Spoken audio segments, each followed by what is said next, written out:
കൊല്ലത്ത് മാതാവിനെ കഴുത്തറുത്ത് കൊലപ്പെടുത്തിയ ശേഷം മകൻ ജീവനൊടുക്കി. തഴുത്തല PK ജംഗ്ഷന് സമീപം നസിയത്ത്, മഹൻ ഷാൻ എന്നിവരാണ് മരിച്ചത്.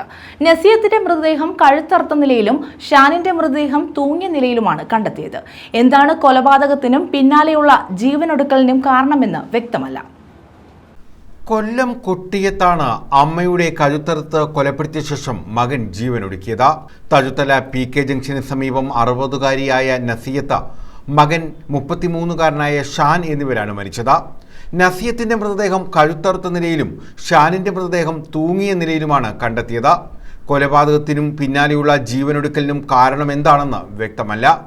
ഇന്നു രാവിലെ വീട്ടിൽ വഴക്കുണ്ടായിരുന്നതായി പരിസരവാസികൾ പറയുന്നു.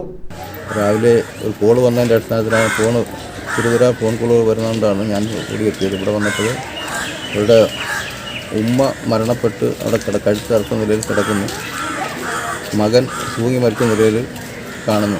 ഇതാണ് ഞാൻ കണ്ട. പോലീസെല്ലാം അവിടെ ഉണ്ട്. ഞാൻ വരുമ്പോൾ ഇത് നേരത്തെ എന്തെങ്കിലുമൊക്കെ വിഷയങ്ങൾ ഉണ്ടായിട്ടുണ്ടാകുമെന്ന് അറിയുന്നു, പക്ഷേ എന്താണെന്ന് അറിയില്ല. ഇതിന് വ്യക്തമായിട്ട് പോലീസിൻ്റെ അന്വേഷണം ഉണ്ടാവണമെന്നാണ് പറയാനുള്ളത്. ഇപ്പം അമ്മയെ കഴുത്തറുത്ത് കൊന്നയാണോ അതോ ആത്മഹത്യ? കഴുത്തറുത്ത നിലയിൽ കാണപ്പെട്ടു. ഇപ്പം വന്നപ്പോൾ കഴുത്തറുത്ത് ഒരു മുറിയിൽ കഴുത്തറുത്ത് കിടക്കുന്നതാണ് കണ്ടത്.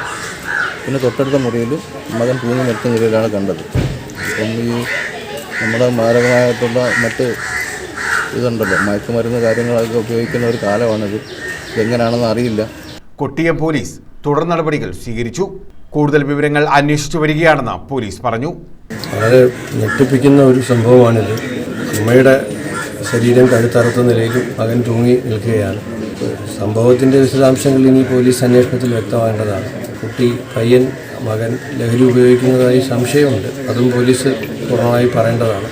എന്തായാലും ഇത് നമ്മുടെ നാട്ടിൽ ഇതുപോലെയുള്ള കൊലപാതകങ്ങൾ, സംഭവങ്ങൾ ഉണ്ടാകുന്നത് അങ്ങേയറ്റം ആശങ്കാജനകമായ കാര്യമാണ്. സമൂഹം എത്തി നിൽക്കുന്ന വലിയ അപകടകരമായ ഒരു അവസ്ഥയുടെ സൂചന കൂടിയാണ് ഇത്തരത്തിലുള്ള ക്രൂരമായ, നിഷ്ഠൂരമായ കൊലപാതകങ്ങൾ, മരണങ്ങൾ ഒക്കെ നമ്മളെ ബോധ്യപ്പെടുത്തുന്നത്. അപകടകരമായ ഒരു അവസ്ഥയാണ് അത് ചൂണ്ടിക്കാണിക്കുന്നത്. ന്യൂസ് ബ്യൂറോ, കൊല്ലം.